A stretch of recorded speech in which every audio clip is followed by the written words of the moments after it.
প্রতীক কাকে বলে আমাদের জানতে হবে, সংকেত সম্পর্কে জানতে হবে এবং যোজনী সম্পর্কে জানতে হবে। হাইড্রোজেন একটা মৌলিক পদার্থ। তো হাইড্রোজেন যদি আমরা এমনিতেই লিখি তাহলে লিখব হচ্ছে HYDROGEN, এটা হচ্ছে হাইড্রোজেন। তারপরে অক্সিজেন লিখতে হবে OXYGEN, অক্সিজেন। তো দেখো এইগুলো হচ্ছে মৌলিক পদার্থ সবগুলো, হাইড্রোজেন, অক্সিজেন, নাইট্রোজেন। এই মৌলিক পদার্থ এই যে এত বড় 1 2 3 4 5 6 7 8টা অক্ষর দিয়ে বিজ্ঞানীরা এত বড় করে লেখে না। বিজ্ঞানীরা আসলে এত বড় উচ্চারণ করার মতো সময় নেই, সে কারণে বিজ্ঞানীরা এত বড় উচ্চারণ না করে একটা বা দুটো অক্ষর দ্বারা এই হাইড্রোজেনকে বা এরকম মৌলিক পদার্থগুলোকে প্রকাশ করছে। যে 118টা মৌলিক পদার্থ আছে, সেই 118টা মৌলিক পদার্থেরই এরকম পুরো নাম না লিখে সংক্ষেপে প্রকাশ করার একটা পদ্ধতি আবিষ্কার করছে। সেই পদ্ধতিটাই হচ্ছে প্রতীক। যেমন হাইড্রোজেন H দ্বারা প্রকাশ করে বিজ্ঞানীরা, অর্থাৎ কোনো এক জায়গায় H থাকলে সেটা দ্বারা হাইড্রোজেন বুঝবে। অক্সিজেনকে বিজ্ঞানীরা কী দ্বারা প্রকাশ করেন? O দ্বারা। নাইট্রোজেনকে বিজ্ঞানীরা কী দ্বারা প্রকাশ করেন? N দ্বারা। তাহলে দেখো এগুলো হচ্ছে সবগুলো মৌলিক পদার্থ, এগুলো হচ্ছে মৌলিক পদার্থের নাম এবং এগুলো হচ্ছে তার সংক্ষিপ্ত রূপ। এগুলো সব কি? সংক্ষিপ্ত রূপ। অর্থাৎ মৌলিক পদার্থের এই পুরো নাম না লিখে সংক্ষিপ্ত আকারে প্রকাশ করাকে বলা হয় প্রতীক। সেখানে সংজ্ঞাটা এরকম যে মৌলের পুরো নামের সংক্ষিপ্ত রূপকে প্রতীক বলা হয়। মৌলের পুরো নামের সংক্ষিপ্ত রূপকে প্রতীক বলে। কোন একটা মৌল পুরো নাম না লিখে এরকম সংক্ষেপে প্রকাশ করাই হচ্ছে প্রতীক। তো এখন দেখো এই যে প্রতীক আমি লিখলাম nitrogen N, oxygen O, hydrogen H, যখন হিলিয়াম আবিষ্কার হলো তো হিলিয়ামের সংক্ষিপ্ত রূপ তো H, তাই না? প্রথম অক্ষর দ্বারা প্রকাশ করলে H। কোনো এক জায়গায় ধরো H আছে, তাহলে সেটা দ্বারা আমি হিলিয়াম বুঝবো না হাইড্রোজেন বুঝবো? মুশকিলে পড়ে গেল বিজ্ঞানীরা। সেই কারণে একটা নীতিমালা বা একটা নিয়মে প্রতীক লেখা শুরু করলেন বিজ্ঞানীরা, একটা নির্দিষ্ট নীতিমালায়। সেই নীতিমালাটা চলো আমরা শিখি, অর্থাৎ প্রতীক লেখার নিয়মগুলো চলো আমরা এখন শিখব। প্রতীক লেখার 3টা নিয়ম আছে, আমি বুঝাই দিব, তোমরা বাসায় ওটা লিখে নিয়ে প্র্যাকটিস করবা। প্রথম নিয়মটা হচ্ছে কোনো একটা মৌলের ইংরেজি নামের প্রথম অক্ষরটা বড় হরফে প্রতীক হিসেবে লেখা হয়। তোমরা লিখে নিবা আমার কথার সাথে সাথে যে কোনো একটা মৌলের ইংরেজি নামের প্রথম অক্ষরকে বড় হরফে প্রতীক হিসেবে লেখা হয়। যেমন হাইড্রোজেনের প্রতীক হচ্ছে H, কেন? প্রথম অক্ষর H, এটা বড় হরফে লেখা হয়। নাইট্রোজেনের প্রতীক N, অক্সিজেনের প্রতীক O, কার্বনের প্রতীক C। অর্থাৎ ইংরেজি নাম হাইড্রোজেন, তার প্রথম অক্ষর H বড় হাতে লিখলাম। ইংরেজি নাম নাইট্রোজেন, তার প্রথম অক্ষর N বড় হাতে লিখলাম। ইংরেজি নাম অক্সিজেন, তার প্রথম অক্ষর O বড় হাতে লিখলাম। ইংরেজি নাম কার্বন, তার প্রথম অক্ষর C বড় হাতে লিখলাম। তো এরকম কোন একটা মৌলের ইংরেজি নামের প্রথম অক্ষর বড় হরফে সাধারণত প্রতীক হিসেবে লেখা হয়, এটা 1 নম্বর। 2 নম্বর নিয়ম হচ্ছে একাধিক মৌলের ইংরেজি নামের প্রথম অক্ষর যদি একই হয়, যেমন কার্বন আর ক্যালসিয়াম, একাধিক মৌলের ইংরেজি নামের প্রথম অক্ষর যদি একই হয় তাহলে যে মৌলটা আগে আবিষ্কার হয়েছে সেই মৌলটার প্রতীক ইংরেজি নামের প্রথম অক্ষর বড় হরফে লিখতে হবে এবং পরবর্তীতে আবিষ্কৃত মৌলগুলোর জন্য প্রথম অক্ষরের সাথে উচ্চারণের সুবিধার্থে যে অক্ষরটা আসে সেই অক্ষরটা অবশ্যই ছোট হরফে লিখতে হবে। প্রথম অক্ষর বড় হরফে এবং তার সাথে এই যে ক্যালসিয়াম বড় হরফে লিখতে হবে। ক্লোরিন C বড় হাতের, L ছোট হাতের। তাহলে 2 নম্বর নিয়মটা বলি, তোমরা লিখে নাও। একাধিক মৌলের ইংরেজি নামের প্রথম অক্ষর যদি একই হয় তাহলে প্রথম আবিষ্কৃত মৌলটির প্রতীক ইংরেজি নামের প্রথম অক্ষর বড় হরফে লিখতে হবে এবং বাকি মৌলগুলোর ক্ষেত্রে প্রথম অক্ষর বড় হরফের সাথে উচ্চারণের সুবিধার্থে আর যে অক্ষরটা আছে সেটা ছোট হরফে লিখতে হবে। 3 নম্বর নিয়মটা হচ্ছে কিছু কিছু মৌলের প্রতীক অন্যান্য ভাষা থেকে আসছে। যেমন সোডিয়াম, SODIUM, সোডিয়াম, এটার ল্যাটিন ভাষা হচ্ছে নেটিয়াম। তো ল্যাটিন ভাষার কেউ যদি সোডিয়ামটা আবিষ্কার করে থাকে এই মৌলিক পদার্থটা, তো সে অবশ্যই সোডিয়াম নাম দেবে না, সে নেটিয়াম নাম দেবে। কেন? কারণ তাদের ভাষায় এই নামটা হচ্ছে নেটিয়াম। তো সে কারণে হওয়ার কথা ছিল N, কিন্তু Na। কেন? N তে নাইট্রোজেন হয়, সে কারণে Na হচ্ছে নেটিয়াম। আবার জিরকোনিয়াম, এটা আরবি ভাষা থেকে আসছে। এটার প্রতীক হচ্ছে জেড আর। বোরনটা আরবি ভাষা থেকে আসছে, তো এরকম আরবি ভাষা ল্যাটিন ভাষা থেকেও কিছু কিছু মৌলের প্রতীক আসছে। তো 3 নম্বরটা তোমরা কিভাবে লিখবা? 3 নম্বরটা লিখবা যে কিছু কিছু মৌলের প্রতীক অন্যান্য ভাষা থেকে আসছে, যেমন সোডিয়ামের ল্যাটিন নাম হচ্ছে নেট্রিয়াম, সেখানের প্রতীক Na। জিরকোনিয়াম এটা আরবি ভাষা থেকে আসছে, বোরন আরবি ভাষা থেকে আসছে। এরকম দু একটা উদাহরণ দিয়ে দিও লাস্টে।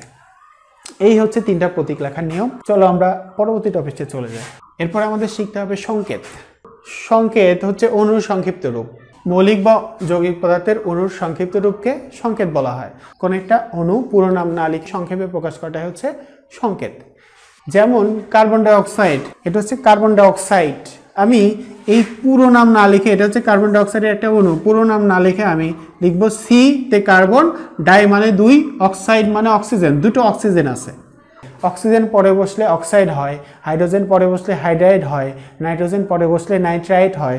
তাহলে কার্বন ডাই অক্সাইড হচ্ছে CO2। দেখো পুরো নাম না লিখে আমি সংক্ষেপে প্রকাশ করলাম, এটাই হচ্ছে সংকেত। তাহলে মৌলিক বা যৌগিক পদার্থের এই যে একটা অণু, অণুর সংক্ষিপ্ত রূপকে বলা হয় সংকেত। এখন দেখো সংকেত লেখা হলো প্রতীক ব্যবহার করে, অর্থাৎ কয়েকটা প্রতীক পাশাপাশি রাখলে কি পাওয়া যায়? সংকেত পাওয়া যায়। এখন দেখো আমরা যদি অক্সিজেনের সংকেত লিখি OXYGEN, অক্সিজেনের একটা সংকেত আছে, অক্সিজেনের সংকেত হচ্ছে O2, অর্থাৎ দুটো অক্সিজেন পরমাণু একসাথে মিলে একটা অক্সিজেনের অণু তৈরি হয়। তো এখন দেখো এই যে সংকেত লিখলাম, এটাও একটা সংকেত, এটাও একটা সংকেত। এটা কিন্তু মৌলিক পদার্থের অণু, কেন? এখানে শুধু অক্সিজেনই আছে, আর এটা হচ্ছে যৌগিক পদার্থের অণু। তাহলে অণু মৌলিক পদার্থেরও হয়, যৌগিক পদার্থেরও, এটা কিন্তু আগে শেখাইছি। সে কারণে এখানে বলা হয়েছে মৌলিক বা যৌগিক পদার্থের অণুর সংক্ষিপ্ত রূপকে সংকেত বলা হয়। এখন দেখো আমরা প্রতীক লেখার নিয়ম কিন্তু শিখেছি, আমাদের সংকেত লেখার নিয়মটাও শেখা লাগবে। কিন্তু সংকেত লেখার নিয়ম শিখতে হলে আগে আমাদের শিখতে হবে হচ্ছে যোজনী। যোজনীটা আগে শিখতে হবে, তারপর সংকেত লেখার নিয়ম। যোজনী হচ্ছে যুক্ত হওয়ার ক্ষমতা। যোজনী কি? যুক্ত হওয়ার ক্ষমতা। কার সাথে যুক্ত হওয়ার ক্ষমতা? হাইড্রোজেন বা তার সমতুল্য অন্য কারোর সাথে। হাইড্রোজেনের যে শক্তি, সেই সমতুল্য শক্তির অন্য কারোর সাথে বা হাইড্রোজেনের সাথে এই যে অন্য একটা মৌলের যুক্ত হওয়ার ক্ষমতাই হচ্ছে ওই মৌলের যোজনী। যেমন একটা অক্সিজেন দুটো হাইড্রোজেনের সাথে যুক্ত হতে পারে, এই যে H2O, অর্থাৎ একটা অক্সিজেন দুটো হাইড্রোজেনের সাথে যুক্ত হতে পারে। তাহলে যুক্ত হওয়ার ক্ষমতাটাই হচ্ছে যোজনী। কোনো মৌলের একটা পরমাণু যত সংখ্যক হাইড্রোজেনের সাথে যুক্ত হতে পারবে সেই সংখ্যাটাই হচ্ছে ওই মৌলের যোজনী। এখন অক্সিজেনের একটা পরমাণু কয়টা হাইড্রোজেনের সাথে যুক্ত হলো? দুটো হাইড্রোজেনের সাথে যুক্ত হলো, সেখানে অক্সিজেনের যোজনী কত? 2। তাহলে কোন একটা মৌলের একটা পরমাণু যত সংখ্যক হাইড্রোজেনের সাথে যুক্ত হতে পারে সেই সংখ্যাটাই হচ্ছে ওই মৌলের যোজনী। পুরো সংখ্যাটা চলো আমরা শিখি। দেখো সংখ্যাটা বেশ বড়, সংখ্যাটা আমি একটু পড়ি। যে কোনো মৌলের একটি পরমাণু হাইড্রোজেন বা তার সমতুল্য অন্য কোনো মৌলের যত সংখ্যক পরমাণুর সাথে যুক্ত হতে পারে, অথবা কোনো যৌগ থেকে হাইড্রোজেন বা তার সমতুল্য অন্য কোনো মৌলের যত সংখ্যক পরমাণুকে প্রতিস্থাপন করতে পারে সেই সংখ্যাকে ওই মৌলের যোজনী বলে। চলো আমরা উদাহরণের সাহায্যে শিখি, উদাহরণ দিয়ে শেখালে খুব সহজেই বুঝতে পারবা। H2O একটু আগে শিখালাম, অথবা MgCl2, অথবা LF3, এই 3টা যৌগ একটু দেখি। দেখো প্রথমে সংজ্ঞাটা বলি যে কোনো মৌলের একটি পরমাণু, মনে করি যে অক্সিজেনের একটা পরমাণু, ম্যাগনেসিয়ামের একটা পরমাণু, অ্যালুমিনিয়ামের একটা পরমাণু। তাহলে এই কতটুকু বুঝতে পারছো? কোনো মৌলের একটি পরমাণু হাইড্রোজেন বা তার সমতুল্য অন্য কোনো মৌলের, হাইড্রোজেন বা তার সমতুল্য অন্য কোনো মৌলের। হাইড্রোজেন, এখানে হাইড্রোজেন আছে, এখানে হাইড্রোজেনের সমতুল্য আছে কি? ক্লোরিন আছে। এখানে হাইড্রোজেনের সমতুল্য কি আছে? ফ্লোরিন আছে। এই দুটো হচ্ছে হাইড্রোজেনের সমতুল্য মৌল, হাইড্রোজেন বা তার সমতুল্য মৌল। যত সংখ্যক পরমাণুর সাথে যুক্ত হতে পারে, মানে হাইড্রোজেনের কত সংখ্যক পরমাণুর সাথে যুক্ত হয়েছে? অক্সিজেন। হাইড্রোজেনের দুটো পরমাণুর সাথে অক্সিজেন যুক্ত হয়েছে, এই দুইটাই হচ্ছে এই মৌলটার যোজনী। অর্থাৎ অক্সিজেনের যোজনী কত? 2।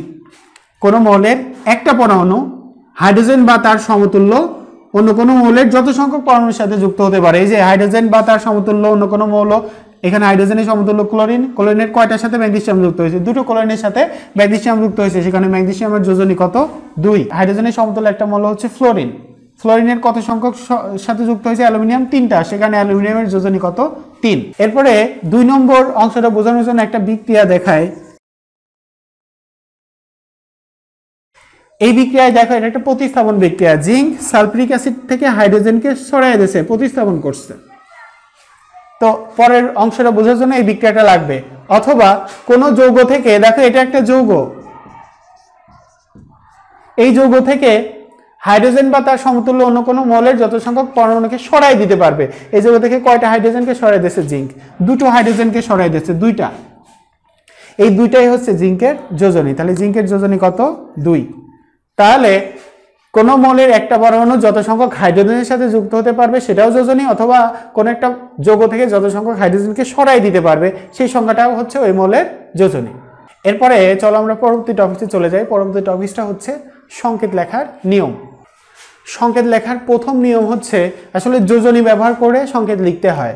প্রথম নিয়মটা হচ্ছে, ধরো সোডিয়াম এবং ক্লোরিন মিলে অথবা ক্যালসিয়াম এবং অক্সিজেন মিলে, এই দুটো মৌল মিলে একটা সংকেত লিখবো যৌগের। ক্যালসিয়াম নিব আর অক্সিজেন নিব, আর এখানে সোডিয়াম নিব আর ক্লোরিন নিব, এই দুটো মিলে একটা সংকেত লিখবো, এই দুটো মিলে একটা সংকেত লিখবো।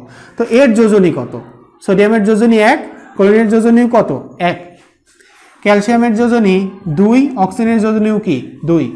তো দেখো যে মৌলগুলো মিলে সংকেত তৈরি হয় সেই মৌলগুলোর যদি যোজনী একই হয় তাহলে যোজনী লেখার দরকার হয় না, পাশাপাশি প্রতীকগুলো লিখলেই সংকেত হয়ে যায়। অর্থাৎ সোডিয়াম এবং ক্লোরিন পাশাপাশি লিখলেই কি হয়ে যাবে?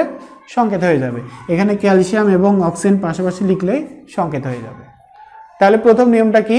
যে মৌলগুলো দিয়ে সংকেত তৈরি হয় সেই মৌলগুলোর যোজনী যদি একই হয় তাহলে মৌলগুলোর প্রতীক পাশাপাশি লিখলেই সংকেত হয়ে যায়।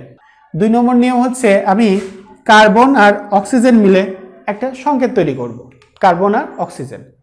তো কার্বনের যোজনী কত? কার্বনের যোজনী 4 আমরা জানি।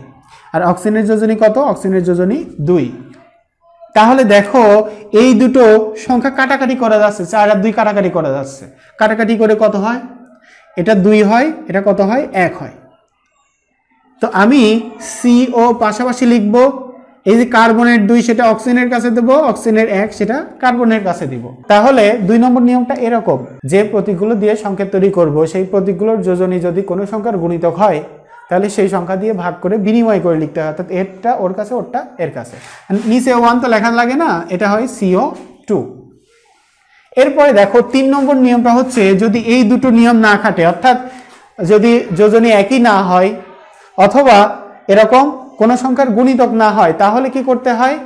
এ একটা প্রতীক যার যোজনী হচ্ছে x আর বি একটা প্রতীক যার যোজনী হচ্ছে y।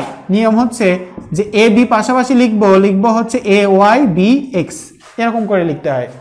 তাহলে এরকম 3 নম্বর নিয়মটা হচ্ছে, যদি প্রতীকগুলোর যোজনী একই না হয় এবং কোন সংখ্যার গুণিতক না হয় তাহলে প্রতীক দ্বয় পাশাপাশি লিখে যোজনী বিনিময় করে লিখতে হয়, অর্থাৎ এর জায়গায় y, বি এর জায়গায় x।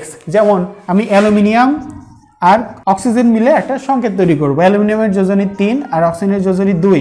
তাহলে আমি AlO লিখব, Al এর জায়গায় লিখবো হচ্ছে 2, ওর জায়গায় হচ্ছে 3। কেন?